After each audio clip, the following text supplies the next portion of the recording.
Okay, so we had so much fun graphing rationals. Today we're going to graph exponentials. And the reason you're going to like this is because rationals, it changed shapes, right? And that's the thing you didn't like. Every graph was different. When you graph an exponential, every graph is the same shape. So f of x equals b to the x. So the reason that I have a b here is because it can be exponential growth if the number is bigger than 1, and exponential decay if the number is less than 1.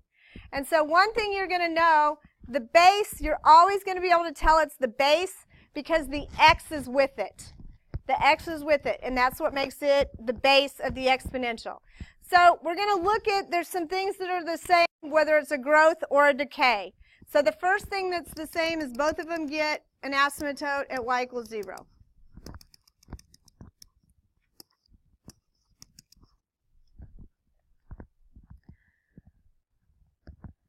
So the next thing that we're going to get that's the same on both of them, if I put 0 in for my x, if I put 0 in for the x, anything to the 0 power, don't just blurt it out, think about it for a minute, anything to the 0 power is 1. So on both, I'm going to have 0, 1 as my anchor points right there. It's the same on both. So next, here's what's going to change. If I put a 1 in here, 2 to the first power is 2. So I would have x is 1 and y is 2. So that means that the exponential growth is going to get bigger on this side, and we're going to hug the asymptote on this side.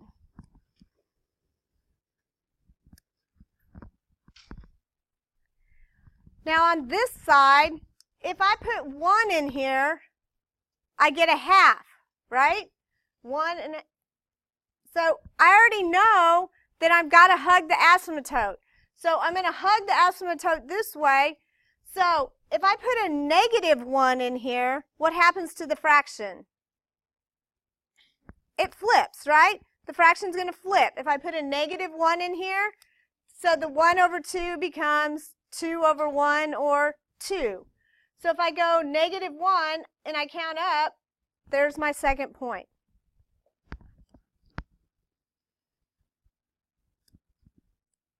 Okay?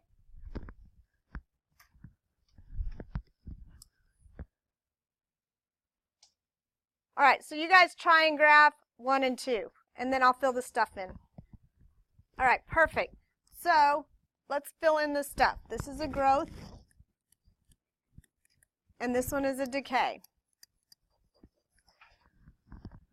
So let's look at for similarities and differences when we do this. So the domain, which is left to right, do I run into any vertical asymptotes? No. So it's negative infinity to infinity, and this one is also negative infinity to infinity. The range is bottom to top. Where do they both start? Where's the horizontal asymptote?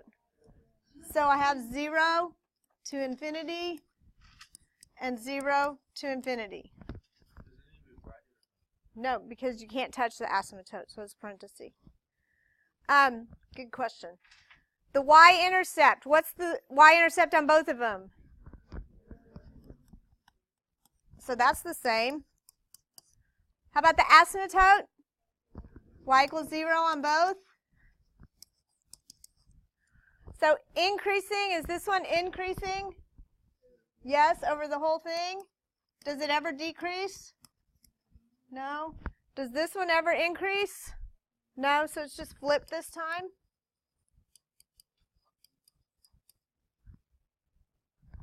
So my end behavior, that's where as x goes to infinity, what's my y going to? Infinity. And on this side, as x goes to negative infinity, I'm headed to the asymptote, which is 0.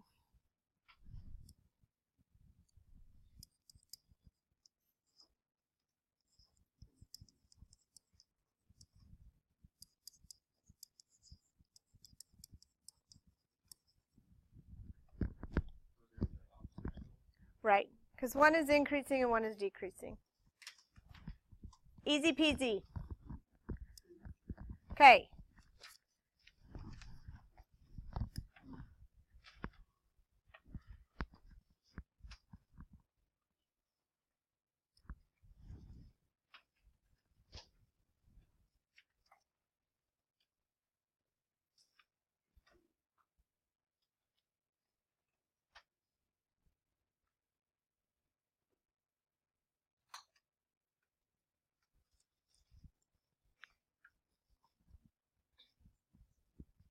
Hallelujah. All right. So first of all, we're not going to fill in all this stuff here, but on this one, is this an exponential growth or decay? Decay, right? Because it's less than 1. So here's the asymptote. What's the y-intercept? 0, 1. And now I need another point. So do I want to go to the right or to the left? Left. So that's -1. And what happens to the fraction? It flips, so it's 5 over 2. So what is 5 divided by 2? 2.5. So here we go. So we don't care that it's a fraction. That's okay. Okay?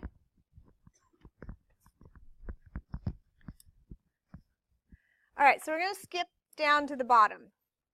I want to talk about the natural base, which is this. F of x equals e to the x. So if I was going to graph this, f of x equals pi to the x. Do we know what pi is? It's 3.14, right? So would this be an increasing or decreasing? Increasing. What's the y-intercept? And then what would I get for my next point? 1 and 3.14, right? That's okay? So this e works the same way. It's an irrational number.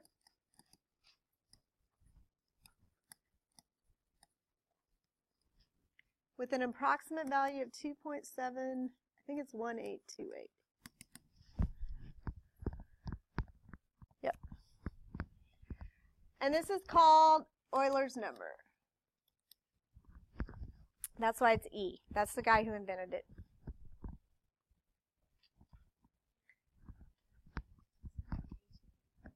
It might.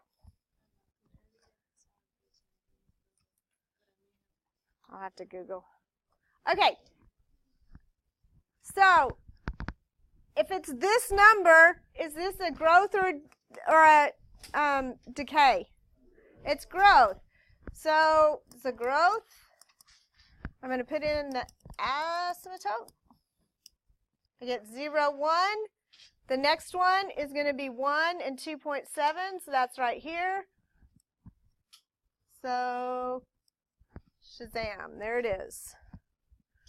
So my domain is -infinity to infinity, 0 to infinity, 0, 1. Y is 0.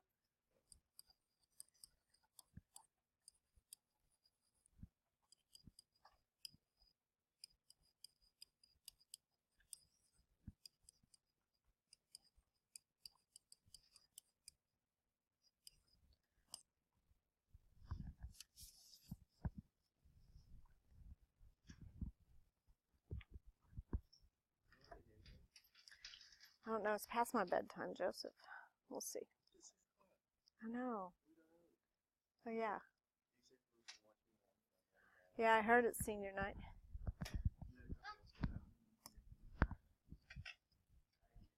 It's not your last game. It's the last one here, or this is it? You're done? Oh, that's so sad.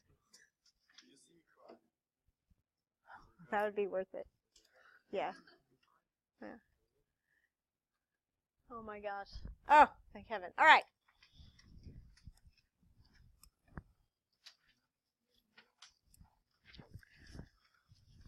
Okay. So now I want to talk about transformations. So if you remember, if the transformation is with the x, that's back and forth. If it's outside the x, it's up and down. If the negative is in front, that's over the x-axis. If it's inside, it's over the y-axis. If it's in front, it's vertical. And if it's inside, it's a horizontal, right? So, look at number 1. The first thing I want to know is what is the parent function? And so this is what I was telling you. You're going to be able to identify the parent function because the x is with the base. So what number is with the base right now? 2. So I get 2 to the x. So this is a growth. So the plus 1, that means 1 to the left because our x's lie. And the minus 3 means 3 down. So the parent function this time is 1/2 x. So it's decreasing. The negative is in front, so it's a reflection over the x-axis.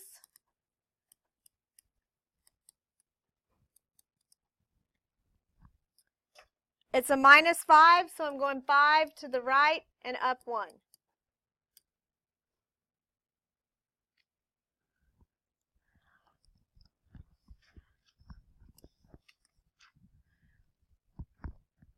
All right.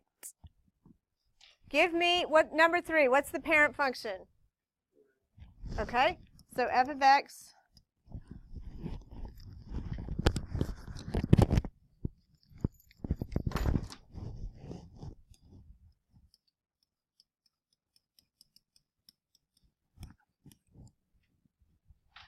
all right, somebody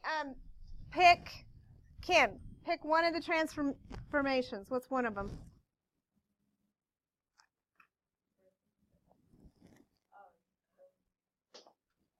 The 3, is it bigger than 1 or less than 1? It is vertical. Stretch.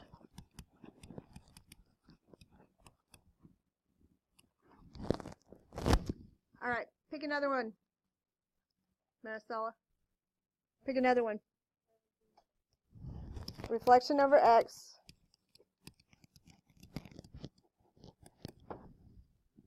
And Cyan, give me another one.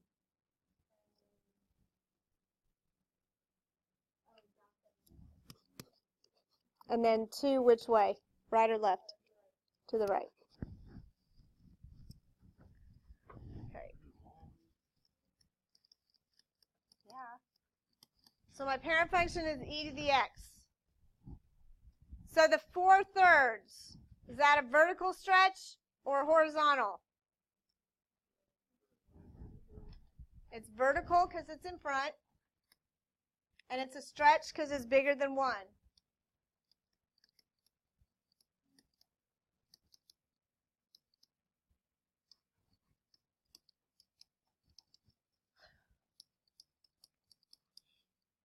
Okay, so the negative now is with the x.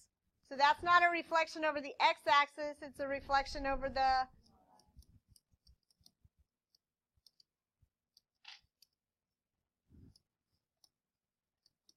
and the plus 5 is 5 up.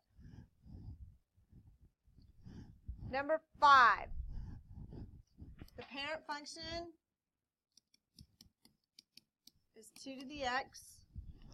What's the 5? Horizontal or vertical? Vertical stretch.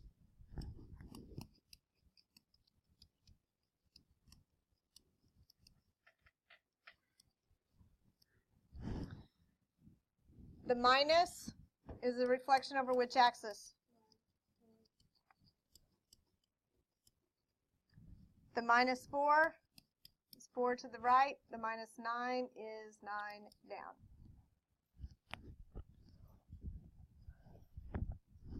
Number 6. So it's 2/3 to the x, so it's a decay. The negative is in front, so it's a reflection over the x.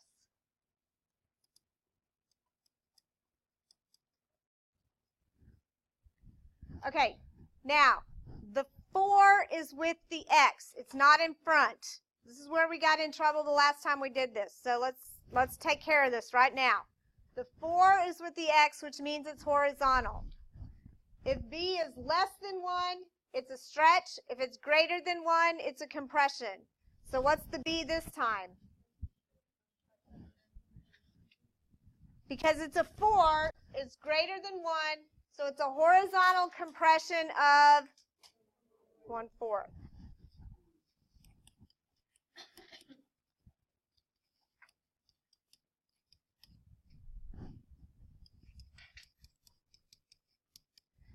So f of x is e to the x.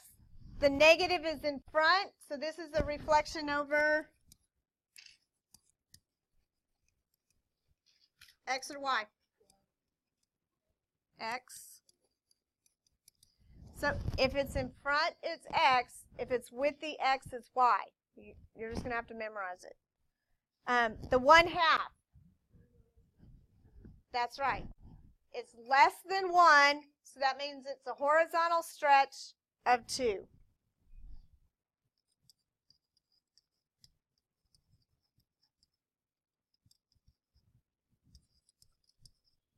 And then 4 up. Okay, last one. So my parent function is 3/4 to the x, which means it's a decay. The negative is in front, so it's a reflection over the x. The 3 is with the x, so it's a horizontal. The 3 is greater than 1, so it's a horizontal compression of 1/3.